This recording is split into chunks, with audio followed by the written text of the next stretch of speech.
আপনার আমার জীবনের মূল্যটা কত? জীবনের আর মূল্য নাই। এখন যদি কারো যদি আপনি 5-10 হাজার টাকা দেন, যে এই জীবনের বিনিময়ে তোমাকে 5,000 টাকা দিলাম, মানুষ নির্দ্বিধায় রাজি হয়ে যাবে এই জীবন কায়রা নিতে। 5,000 টাকা কিংবা 10,000 টাকার বিনিময়ে আপনি জীবন কায়রা নিতে নির্দ্বিধায় রাজি হয়ে যাবে। কারণ এখন জীবনের থেকে টাকার মূল্য অনেক বেশি।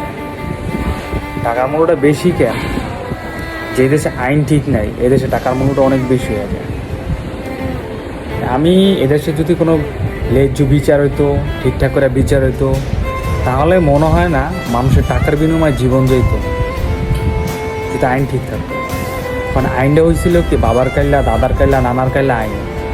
আইন শুধু ওই বাবার কাইল্লা, দাদার কাইল্লা, নানার কাইল্লার জন্য, এই জন্যই আইন আছে, আর কারোর জন্য আইন নেই। আপনি একটা সুষ্ঠু নির্বাচন কিংবা সুষ্ঠু বিচার পাইবেন, কখনো সম্ভব না।